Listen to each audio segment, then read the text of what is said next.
हरे कृष्णा। तो आप सबका स्वागत है वात्सल्यमृत की इस क्लास में। जैसे प्रेयर्स कर रहे हैं, तो इसी श्रृंखला में आज लास्ट प्रेयर करते हैं। वैसे तो बहुत प्रार्थनाएं हैं, आचार्यों ने बहुत भजन दिए हैं, लेकिन अभी श्रृंखला में लास्ट जो आरती है श्री गौर आरती, इसको करेंगे। तो प्रार्थनाओं की श्रृंखला को करने से पहले प्रार्थना कर लेते हैं। ओम अज्ञानतिमिरान्धस्य ज्ञानांजन शलाकया चक्षुर उन्मीलितं येन तस्मै श्री गुरुवे नमः। श्री चैतन्य मनोभीष्टं स्थापितं येन भूतले स्वयं रूप कदा मह्यं ददाति स्वपदान्तिकम्। नमः ओम विष्णुपादाय कृष्ण प्रेष्ठाय भूतले श्रीमते भक्ति वेदांत स्वामिनिधि नामिने। नमस्ते सारस्वते देवे गौरवाणी प्रचारिणे निर्विशेष शून्यवादी पाश्चात्य देशतारिणे। जय श्री कृष्ण चैतन्य प्रभु नित्यानंद श्री अद्वैत गदाधर शिवास आदि गौर भक्त वृंद। हरे कृष्ण कृष्ण कृष्ण हरे हरे, हरे राम राम राम हरे हरे। शिला प्रभुपाद की जय। गौर आरती। तो जैसे अभी हम ये मॉर्निंग प्रोग्राम प्रभुपाद ने दिया है, तो इवनिंग प्रोग्राम भी दिया है प्रभुपाद ने। तो इवनिंग प्रोग्राम में जो मेन अट्रैक्शन होता है वो होता है गौर आरती। तो ये जो गौर आरती है, ये शिला प्रभुपाद ने अराउंड इसी के बारे में एक परपोर्ट दिया था, उन्होंने लेक्चर दिया था दिसंबर में, 31 दिसंबर को लॉस एंजलिस में 1968 में। तो क्या कर रहे थे उनके जो डिसाइपल्स हैं, अच्युतानंद स्वामी हैं, ब्रह्मानंद स्वामी हैं, उन्होंने क्या किया, कुछ एक वैष्णव सॉन्ग्स को इकट्ठा किया है ना। और वो वैष्णव की जो हम अभी देखते हैं बुक, देखिए वो स्क्रैप सी बुक, हम छोटी सी एक बुक है, वो कैसे बनी, वो ऐसे ही बनी, उन्होंने इकट्ठा किया और शिला प्रभुपाद को दिखाया। शिला प्रभुपाद ने उसमें करेक्शन की, है ना। और धीरे धीरे करके उन्होंने जो जैसे जैसे वो ये पढ़ रहे थे वर्सेस, वो क्या कर रहे थे, साथ साथ में उसको एक्सप्लेन भी करते जा रहे थे। तो सबसे पहले अब कई दफा लगता है कि आरती तो हम रोज करते हैं ना, क्या जरूरत है उसके बारे में जानने के। तो चैतन्य चरितमृत में कृष्णदास कविराज समझाते हैं कि हमारे को सिद्धांत को समझने के लिए आलस नहीं करना चाहिए। जैसे जब हम रूटीन में करते रहते हैं कोई आरती, तो ठीक है, गा रहे हैं, हो रहा है, तो उसके भाव जो है, हमारा जो मन है, हमारा शरीर लगा है ना, हमारे वर्ड्स भी लगे हैं, लेकिन मन नहीं लगता है। तो मन जरूर लगना चाहिए। मन को क्या करना पड़ता है, मन को सुदृढ़ बनाने के लिए बुद्धि को भोजन देना पड़ता है ना। बुद्धि को भोजन कैसे मिलता है, जब हम शास्त्र पढ़ते हैं, सिद्धांतों को समझते हैं, तो हमारी बुद्धि को भोजन मिलता है, उससे हमारा मन जो है सुदृढ़ बनता है। तभी तो कहते हैं ना, भगवान की कथाएं एकदम नवयौवन जैसे, कैसे, जब हमें पता होगा कि इसके बीच में क्या है। तो यहाँ पे पहला ये शुरू करते हैं। इसमें आ नहीं रहा, तो एक शब्द इसमें हमेशा आता है, कौन बताएगा क्या इसमें यूज होता है। किब जयो जयो गौरा चांदेर, आरती का शोभा, जानवी तट बने जगमन लोभा। तो किब शब्द आता है। तो शिला प्रभुपाद समझा रहे हैं अपने शिष्यों को कि किब का क्या मतलब होता है बंगाली में, हेलो। तो उन्होंने क्या बोला, किब का क्या मतलब होता है, हेलो। तो बंगाली में अगर किसी को बुलाना है तो उसको किब बोलते हैं, उसको ब्रैकेट में लिखा जाता है, यहाँ नहीं लिखा है पर किब। हर एक ये जो जो भी इसका अंतरा है, उसके हर के सामने किब लिखा है। और किब बोलने से हेलो बता रहे हैं कि सुनो सुनो मेरी बात सुनो, डिस्ट्रैक्ट नहीं होना है। किब, हेलो हेलो, मतलब लोग ऐसे ना सोने लग जाते हैं, कुछ हो जाता है, तो इस तरीके से बताते हैं। तो अब क्या बोल रहे हैं, जय जय गौरा चांद। अब देखिए गौरा क्यों बोल रहे हैं, है ना, गौरा क्यों बोल रहे हैं, कौन बताएगा, गौरा क्यों बोले। हरि बोल, कोई बोलना चाहेगा, एनीबडी अवेक। गौर बोल, हाँ जी बताइए माता जी। गौर गौर देश कितने भगवान महाप्रभु हुए, तो नहीं गौर तो है, गौर, गौर गौर क्यों बोलते हैं, क्या रीजन है गौर बोलने का। वो गौर देश कहते थे ना बंगाल को पहले, तो गौर देश नहीं, में थोड़ा और कुछ बताएगा। गौर, भगवान को गौर बोलते हैं ना, गौर चंद, तो क्यों बोलते हैं गौर, कौन बताएगा। हरी बोल। आप सब लोग अपने कैमरास ऑन कर सकते हैं, जो काम कर रहे हैं हम राधा, कोई बात ही नहीं देखेंगे। क्योंकि राधा रानी का रंग लेके आए हैं, गौर रंग लेके आए हैं चैतन्य हाँ, महाप्रभु। यस। तो कैसे हैं? गौर, गौर वर्ण के हैं, पिघले सोने के जैसा। फिर चांद, चांद क्यों बोल रहे हैं? चांद क्यों बोल रहे हैं? हरी बोल, कौन बताएगा? चांद क्यों बोलते हैं? गौरा चांद बोलते हैं ना, क्योंकि आपने सुना है ना, वो पद सुना है ना, निताय पद कम आल, क्या है उसमें? किसने सुना है? निताय निताय प्रभु का जो आपके लिए है ना, निताय का हमने सुना है कि नहीं? कौन बताएगा? एक है ना, निताय के चरणों में कैसे है? कोटि कोटि चंद्रों की शीतलता है। ऐसे ही भगवान हमारे जो चैतन्य महाप्रभु हैं वो शीतलता प्रदान करते हैं। देखिए सूर्य में क्या होता है? ताप होता है, लेकिन चंद्रमा में क्या होता है? शीतलता होती है। तो ऐसा है कि जो वो शांति प्रदान कर रहे हैं, आनंद प्रदान कर रहे हैं, इसलिए बोलते हैं उनको जय जय गौरा चांद। और क्योंकि ऐसे बताते हैं कि जब सुबह से हम थक के बैठे हैं, शाम को बैठते हैं, तो चंद्रमा क्या करता है? हमारे को शीतलता प्रदान करता है। तो यहाँ पे बता रहे हैं जय जय गौरा चांद आरती की शोभा। कैसी आरती है? बड़ी ग्लैमरस, वंडरफुल है ना। हर कोई उल्लासित है उसके अंदर पार्टिसिपेट करने के लिए। और कहाँ हो रही है यह आरती? जानवी तट। तो जानवी का तट, जानवी का मतलब होता है गंगा, है ना। तो आप जानते हैं गंगा को जानवी क्यों कहते हैं? हरे कृष्णा। जानवी इसलिए कहते हैं क्योंकि एक ऋषि थे, जानू ऋषि थे, वो गंगा के तट के पर बैठकर एक अपना अपनी पूजा कर रहे थे। आचमन पात्र था उनके पास। तो आचमन पात्र क्या होता है? वो नदी के आगे बैठे हैं, वो गिर जाता है। तो गंगा नदी से वो बोलते हैं आप मेरा आचमन पात्र वापस कर दीजिए। तो वो बोलती है कि यहाँ पे तो बड़ा बड़ी चीज है कि वो पोल उठाती नहीं है। तो फिर वो बहुत बड़े ऋषि है, उनको क्रोध आ जाता है। वो क्या करते हैं? वो पूरी की पूरी जो नदी है, गंगा नदी को पूरा का पूरा पी जाते हैं। तो फिर उनको, गंगा जी को अपनी गलती रियलाइज होती है, अरे ये तो मैंने गलत किया। तो वो क्षमा मांगती हैं। जब वो क्षमा मांगती हैं तो क्या होता है कि वो वापस उसको उनको प्रकट करते हैं। लेकिन कहाँ से प्रकट करते हैं? अपनी लैप से। लैप मतलब जांग। जांग किस लिए? जांग से क्यों करते हैं? क्योंकि ऐसा बताते हैं कि अपनी पुत्री को बिठाने का जो स्थान रहता है ना, वो जांग। अपनी पुत्री, आपने देखा होगा जब साउथ इंडिया में शादी होती है ना, वो अपनी जो पिता होते हैं अपनी बेटी को अपनी जांग पे बिठाते हैं। तो उन्होंने अपनी जांग से उसको प्रकट किया, तो इनका नाम क्या हो गया? जानवी। तो क्या है? जय जय गौरा चांद आरती का शोभा जानवी तट वने। जो जानवी के तट पे वन बने हुए हैं, जितने इतने सारे सुंदर वन है, वहां पे ये आरती हो रही है। और ये सबका मन कैसे कर रही है? ये मोहित कर रही है।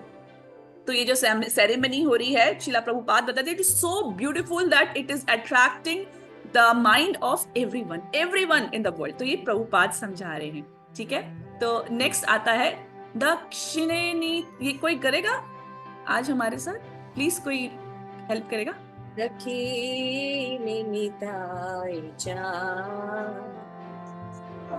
गदाधर निकटे अद्वैतशिनी वास छत्रधार। थैंक यू माता जी, थैंक यू सो मच। तो देखिए दक्षिणे मतलब इसमें फिर आता है के भैलो। एक मिनट और सुनो। तो क्या दक्षिण में कौन है ना? राइट साइड पे कौन है? दक्षिण में निताय चांद, है ना। और आपकी लेफ्ट साइड पे कौन है? गदाधर। अब यहाँ पे पूछे कि ये नित्यानंद प्रभु कौन है ना। तो यहाँ पे एक और सवाल आपके लिए। आज मैं चाह रही हूँ कि आप मेरे साथ पार्टिसिपेट करें। प्रभुपाद का फेवरेट सॉन्ग कौन है? हाथ खड़ा करके बताइए जिसने अभी तक नहीं बताया। प्रभुपाद का फेवरेट सॉन्ग कौन सा है? कौन बताएगा? आप सब लोग है ना यहाँ पे कि सब हरि बोल कौन है? हाँ, आईफोन आ रहा है। मैं आईफोन जी, आप बताइए कि क्या नाम? हरे कृष्णा माता जी, मैं दिव्या बोल रही हूँ। ओके, हरि बोल। माता जी, वो प्रभुपाद जी का फेवरेट वैष्णव भजन है विफले जन्म। हरि हरि विफले जन्म गवाइनो। तो उसमें एक पैराग्राफ में नरोत्तम दास ठाकुर जी बताते हैं कि कौन है? व्रजेंद्र नंदन जय शचीशुत होइला बलराम हुइलो निताय। तो यहाँ पे बताया है हमारे आचार्यों ने कि बलराम, नित्यानंद प्रभु कौन है? वो बलराम है। और फिर क्या है? गदाधर, है ना। इससे पहले एक चीज हम यहाँ पे एक बड़ी इंपॉर्टेंट चीज मुझे अभी पता चली थी आचार्य में, कि बता रहे कि रासलीला हो रही है। आप देखिए कितने लोग इंक्लूडेड हैं, है ना। लेकिन जब भगवान कृष्ण की रासलीला होती है तो वहां तो कोई अलाउड नहीं होता, तो हमारे जो चैतन्य महाप्रभु है कितने मर्सीफुल है, वो सब लोग जा सकते हैं ये आरती में, है ना। देखिए जैसे भगवान कृष्ण की होती है तो वहां पे कोई नहीं जा सकता, शिव जी भी नहीं जा सकते, उनको भी क्या बन के जाना पड़ता है, गोपेश्वर बन के जाना पड़ता है। और फिर अब लक्ष्मी जी भी कब से ट्राई कर रही है ना, उनको एंट्री नहीं मिलती है। क्यों? उनके अंदर क्या नहीं है, अनुगत भाव नहीं है ना। वो रागानुगा भक्ति को फॉलो नहीं करती, वो बोलती है मैं विष्णु की शक्ति हूँ, है ना, मैं ये क्या गोपियों के पीछे मैं नहीं जाऊंगी, है ना। वो तपस्या कर रही है लेकिन वो गोपियों का पाथ को फॉलो नहीं करती हैं, उनका जो अनुगत है नहीं करती हैं। अनुगत मतलब जो रागानुगा, जिनके अंदर शुद्ध भक्ति है, ऐसे रागात्मिका भक्त हैं, शिला प्रभुपाद है, उनको वो फॉलो नहीं करती हैं। तो गुरु महाराज बोलते हैं, हिज होलीनेस लोकनाथ स्वामी महाराज, अनुगत अनिवार्य है। तो इसमें हम क्या कर सकते हैं, आपके लिए क्या कर सकते हैं, आप प्लीज अनुगत ऐप भरते रहिए तो आपको भी एक ना एक दिन वहां पे जरूर एंट्री मिलेगी। तो यहाँ पे बताते हैं कि वो तो एंट्री नहीं देते हैं भगवान कृष्ण, लेकिन चैतन्य महाप्रभु बहुत कृपालु हैं, वो अपनी इस लीला में देते हैं। और ये कृपा भी हमें अद्वैताचार्य प्रभु की वजह से मिली थी। शील क्यों, कैसे? क्योंकि पहले जब चैतन्य महाप्रभु आए वो श्रीवास के आंगन में ही नृत्य करते थे और कुछ सिलेक्टेड लोगों के साथ ही करते थे। तो श्री अद्वैताचार्य ने बोला अगर आपको अपने ये शुद्ध भक्तों के साथ ही आपने ये कीर्तन करना तो फिर यहाँ क्यों आया, वहीं पे रहते, है ना, गोलोक में रहते। आपको बुलाया है कि आप यहाँ पे पतितों का उद्धार करो, है ना, उनको भी अपनी कीर्तन का संग दो। तो फिर उस दिन से चैतन्य महाप्रभु सबके सामने इवनिंग में निकलते थे और क्या करते थे, ये संकीर्तन को लीड करते थे। क्षमा करिएगा ये मैं बात भूल गई थी, मगर इंपॉर्टेंट है तो मैंने सोचा बताऊं। फिर उसके बाद क्या है, बामे गदाधरा। अब ये गदाधर कौन है? जैसे बोलते हैं ना श्री कृष्ण चैतन्य राधा कृष्ण नहीं अन्य, तो ठीक है भैया राधा रानी आ गई। कैसे राधा रानी आ गई? तो भक्ति चारू महाराज बताते हैं कि एक बारी उन्होंने बोला भगवान कृष्ण के तुम तो बड़ा आनंद लेती हो, है ना, तुमको क्या आनंद आता है मेरी लीलाओं को देख के, ही मैं जानना चाहता हूँ। तो मैं क्या करूंगा, तुम्हारा भाव और तुम्हारा वर्ण लेके जाऊंगा, है ना। तो वो चैतन्य महाप्रभु के यहाँ पे आ जाते हैं, प्रकट हो जाते हैं, ये सब हम लोग जानते हैं। तो श्रीमती राधा रानी सोचती हैं कि भाई ये तो चले गई, ठीक से करेंगे कि नहीं करेंगे, तो वो भी आ जाती हैं यहाँ पे। किस भाव में आ जाती हैं? गदाधर, है ना। तो गदाधर के रूप में वो आ जाती हैं। तो गदाधर बताते हैं चैतन्य चरितामृत में कि ये चंद्रकांता जो सखी हैं, है ना, तो इसमें ये राधा रानी का प्रकाश है ना, उनका प्रकाश है जो राधा रानी का वो है। लेकिन इसमें अंतर क्या है, इनके अंदर महाभाव नहीं है। जो राधा रानी ठकुरानी में है, हमारी राधा ठकुरानी में है, वो महाभाव नहीं है, महाभाव नहीं है। आते हैं गदाधर पंडित, देखिए आपको पता होगा कि गदाधर पंडित बहुत सीरियस रहते थे, बहुत सीरियस। चैतन्य महाप्रभु इतना नोटी होते थे, इधर किसी को कर रहे हैं, किसी ब्राह्मण का कुछ खींच रहे हैं, कभी क्या करते हैं, है ना, बहुत तंग करते थे लोगों को। जैसे कैसे, जैसे भगवान कृष्ण बड़े नोटी थे, वैसे चैतन्य महाप्रभु भी बहुत नोटी थे। लेकिन गदाधर पंडित एकदम सीरियस। लेकिन हमारी राधा रानी ऐसी नहीं है, वो बहुत चुलबुली है, वो बिल्कुल नहीं थी। लेकिन गदाधर पंडित, क्योंकि वो महाभाव नहीं था उनके अंदर, है ना, वो आए थे लेकिन उनके अंदर महाभाव नहीं था। एक और प्रश्न, महाभाव किस किस में है? 3 लोगों के अंदर महाभाव है, मैं आपको ये भी बता देती हूँ। तो कौन 3 लोग हैं जिनके अंदर महाभाव है, कौन बताएगा? अरे बिल प्लीज बताइए, महाभाव किस किस में है? आपको पता है कि जब प्रेम होता है, कहते हैं ना आदो श्रद्धा, है ना, भजन क्रिया, तो ये जो है ये कहां तक जाता है, ये प्रेम तक जाता है। अब प्रेम भी अलग अलग होता है, जैसे हनुमान जी का प्रेम है, प्रहलाद जी का प्रेम है भगवान के लिए, सीता माता का प्रेम है, और एक राधा रानी का प्रेम है। तो ये अलग अलग स्तर है। उसके बाद क्या आता है? स्नेह आता है, मान आता है, महाभाव आता है। तो ये महाभाव किन किन, आप यहाँ पे किस किस लोगों में आपने देखा है? 3 लोगों में ये प्रकट हुआ दिखा है। कौन बताएगा? 3 लोग। राधा रानी। वो तो एक हो गया, वो तो हमने ही बता दिया था माता जी। हाँ जी, भूमिका आप बताओगे? बताओ। चैतन्य महाप्रभु माता जी। Okay, second Chaitanya Mahaprabhu. और तीसरा कौन बताएगा? 3 लोग हैं, एक राधा ठाकुरानी है और दूसरे हैं चैतन्य महाप्रभु, क्योंकि वो स्वयं राधा के भाव में है। तीसरा कौन, जिन्होंने महाभाव प्रकट किया था? हाँ जी, कौन बताएगा? आप बोर तो नहीं हो रहे? आपको देर तो नहीं हो रही है? हाँ जी, कौन बताएगा महाभाव तीसरे कौन है? हाँ जी, शीला माधवेंद्र पुरी। ये 3 हैं जिन्हों के अंदर महाभाव प्रकट हुआ था, तो आप इसे नोट कर सकते हैं। तो इस तरह से जो गदाधर जी हैं वो कौन सी राइट है, लेफ्ट साइड पे रहते हैं, है ना। तो उसके बाद क्या बता रहे हैं, ये कोई पढ़ेगा, दक्षिणे निताय चान। फिर कैसा है कि निकटे अद्वैत श्री निवास छत्रधरा, ठीक है।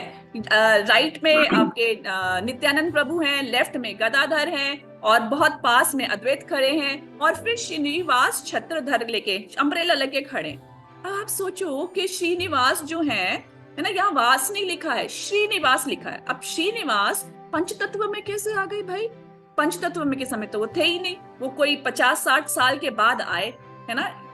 उस समय जब वो आए हैं श्रीनिवास आचार्य, तब तो कोई भी पंचतत्व में यहाँ पे उपस्थित नहीं था। आई थिंक जीव गोस्वामी थे, मगर यहाँ पे उनके समय पे वो आए, तो कैसे उनका नाम लिया जा रहा है यहाँ पे कि पंचतत्व में तो है नहीं वो?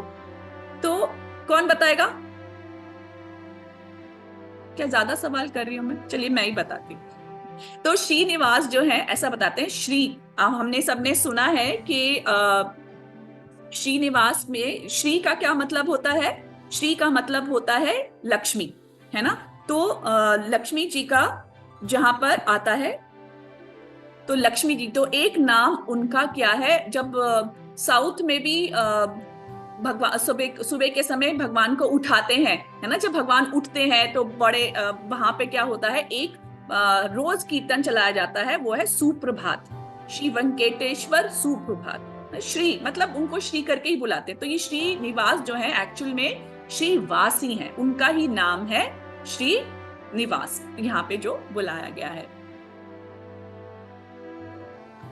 उसके बाद नेक्स्ट पे हम आते हैं, बसी याचे गौरा। कोई गाएगा? मेरा गला यस माता जी, मैं गाऊंगा माता जी। हाँ प्लीज प्लीज, थैंक यू प्रभु जी। बसी याचे गौरा चांद रत्न सिंहासन, आरती करे न ब्रह्मा आदि देव गणे।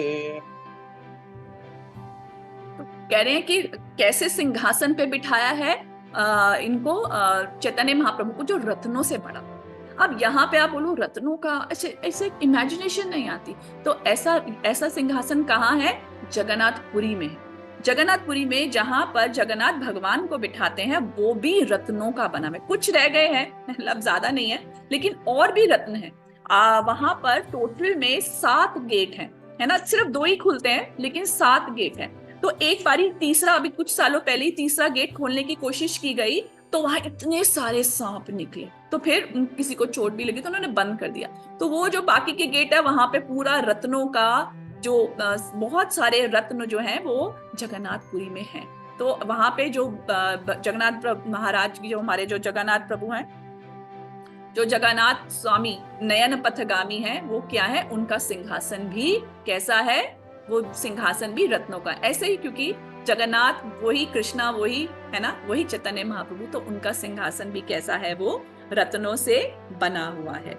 फिर आगे क्या बताते हैं, और आरती करेन ब्रह्मा आदि देव गणे।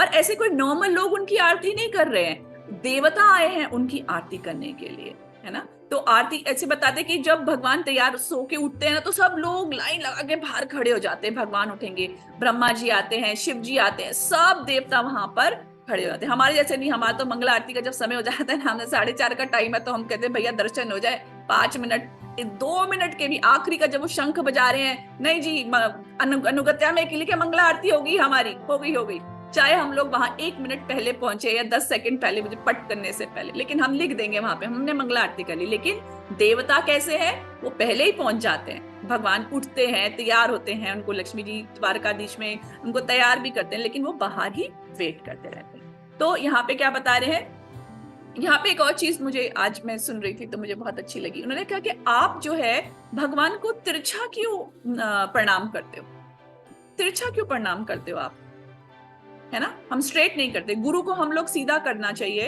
है ना। और जो हम अपने यहाँ पर जब हम मंदिर जाते हैं तो तिरछा प्रणाम करते हैं, क्यों, कौन बताएगा।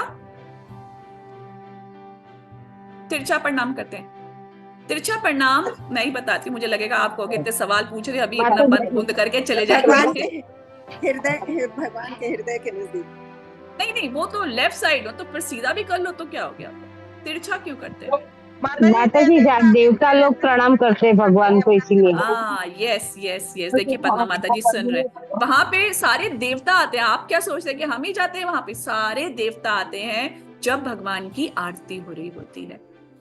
तो इसीलिए हम तिरछा करते हैं, और लेफ्ट साइड से इसलिए करते हैं क्योंकि हम जो जीव है, हमारा जो हृदय बताते हैं हमारा लेफ्ट साइड को है, इसलिए हम लोग लेफ्ट साइड से तिरछा प्रणाम उनको करते हैं। तो आरती करें ब्रह्मा आदि देव गणित। अब नेक्स्ट आता है, ये कोई गाएगा प्लीज, नरसिंह स्तुति माता जी।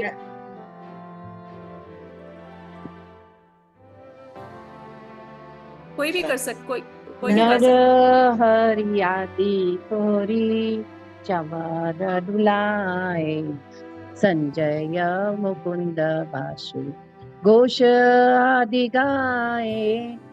क्या हो रहा है, शंख बज रहा है ना वहां पे, क्या हो रहा है, नरहरि आदि कोरी चामर डुलाए, तो वहां सब सेवा कर रहे हैं, है ना। और जो संजय है, मुकुंद है, वासु भोज है, वो जो इतने प्रसिद्ध गायक हैं, वो क्या कर रहे हैं, वो भगवान के लिए गीत गा रहे हैं।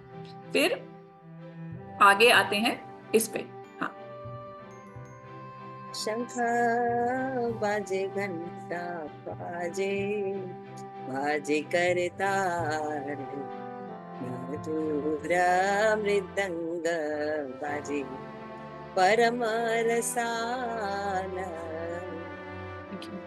तो शंख बज रहा है ना, और कितना ऑस्पिशियस होता है शंख बजना है, और मधुर मृदंग, तो बोले कि बहुत ही रेलिशेबल, बहुत इतना आनंद आ रहा है, मधुर कैसे, रसाला मतलब रेलिश करने वाला रस आता है। तो शीला प्रभुपाद ने एक स्टैंडर्ड किया था कि जब मंगला आरती होती है, जब आरती करेंगे आप कोई भी, तो सिर्फ दो ही चीजें यूज कर सकते हैं। क्या चीज यूज कर सकते हैं, एक तो आप करताल यूज कर सकते हैं, दूसरा मृदंग।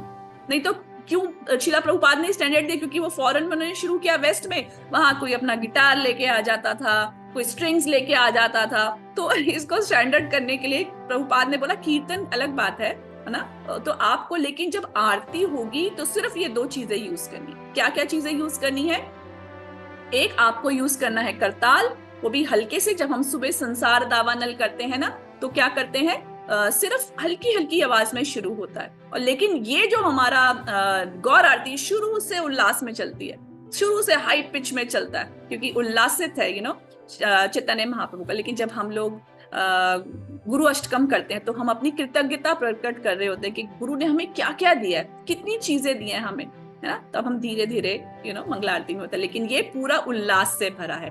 तो शंख बजता है, घंटा बजता है, करताल बजती है। तो ये प्रभुपाद ने स्टैंडर्ड दिया है आरती करने के लिए। प्लीज कोई बोल देगा, मेरी आवाज ऐसी अच्छी नहीं है। बहु कोटि चंद्र जीने वदन उज्ज्वल, लदे शिवान माला करे झलमाला। क्यों माता जी, तो बहु कोटि चंद्र जी ने तभी बताया था, कितने चंद्र हैं, एक दो भी नहीं है, एक दो भी नहीं है, लेकिन कितने बहु कोटि चंद्र हैं, तो कितनी शीतलता प्रदान करते हैं। और गल देशे वनमाला करे झलमला, मतलब ऐसे इधर से उधर झूल रही है। क्यों, आपने देखा होगा हमारे गोविंद की माला कितनी बड़ी होती है, घुटनों तक जाती है, घुटनों तक जाती है। तो जब वो नृत्य करते हैं तो माला ऐसे झलमल करके वहां पर वो झूलती रहती है, जिससे और भी आनंद आता है। तो चंद्र, अभी जैसे चंद्रदेव क्या करते हैं, शीतलता प्रदान करते हैं, उन्हीं की शीतलता से पूरी की पूरी फलों में रस आ जाता है ना। तो शीला प्रभुपाद एक बार ही बोलते हैं कि जो चंद्र है, जिसकी वजह से हमारे सब जगह फल में, सब्जी में रस आता है, आप बोल रहे हो आप चंद्रमा पे गए हो, वहां पर कुछ वेजिटेशन ही नहीं है। I can't believe this.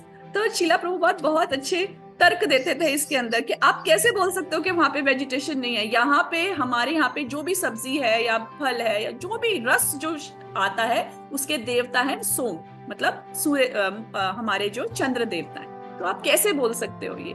तो जो सूरज है वो भी प्रकाश देता है और चंद्रमा भी प्रकाश देता है, लेकिन सूरज का जो प्रकाश है वो ताप देता है, लेकिन जो चंद्रमा का जो प्रकाश है वो शीतलता प्रदान करता है। और ऐसे कितनी शीतलता हमारे को कहां से मिलती है? चैतन्य महाप्रभु से, बहुकोटि चंद्र जी ने। फिर लास्ट कर लेते माता जी। शिवा सुख नारद सिमी गदगद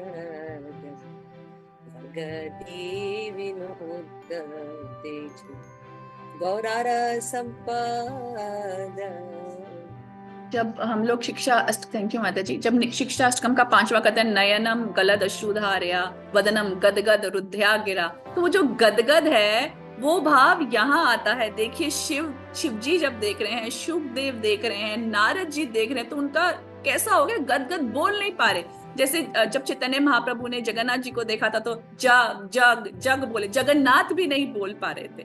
तो ये भाव है, और ऐसा भाव आप देख सकते हैं राधा नाथ महाराज है ना, गुरु महाराज बता रहे कि जब वो देखते हैं तो वो नहीं देखते कि कौन आसपास है, उनका भाव, उनकी कनेक्टिविटी आप देखिए कैसे, कितना प्रेम से हमारे महाराज भी जब डीटीज को देखते हैं तो मतलब वो कई दफा एक्सप्रेस नहीं करते बट दे आर सो अंदर तक फिल हो जाते, इतना प्रेम उनको विग्रह के साथ है। तो वही है, तो भक्ति विनोद ठाकुर जो हैं जिन्होंने ये लिखी है, जो अपनी ऐसे जो भक्ति विनोद ठाकुर हमारे आचार्य हैं, ये लीला में सीधा प्रवेश कर दे, वो देख रहे हैं और बोल रहे हैं। हम तो कॉपी रख लेते हैं, नोट्स बना लेते हैं, है ना, याद करने के लिए, फिर भी भूल जाते हैं, लेकिन वो अब देखिए कैसे रिदम में बोलते ही चले जाते हैं, क्योंकि वो देख रहे हैं और हमें बता रहे हैं। तो हमें क्या करना है? खाली हम जो सुन रहे हैं पेंट करते चलिए कि चलिए कोई शब्द, कोई बात तो हम जब आरती करें तो हमारे हृदय को भी छू सके। तो ये जो हमारी आरती है, लास्ट में क्या बोलते हैं? भक्ति विनोद देखे गोरार संपदा। ये जो गोरार की इतना ऑपुलेंस है, इतना ऐश्वर्य है, उसको देखकर जो भक्ति विनोद ठाकुर हैं, जो शुद्ध भक्त हैं, उनका हृदय गदगद हो रहा है और वो बहुत ही प्रसन्न है। तो आपका बहुत बहुत धन्यवाद ये अपॉर्चुनिटी मुझे देने के लिए। कोई गलती हुई हो तो कृपया क्षमा कर दीजिएगा। हरे कृष्णा।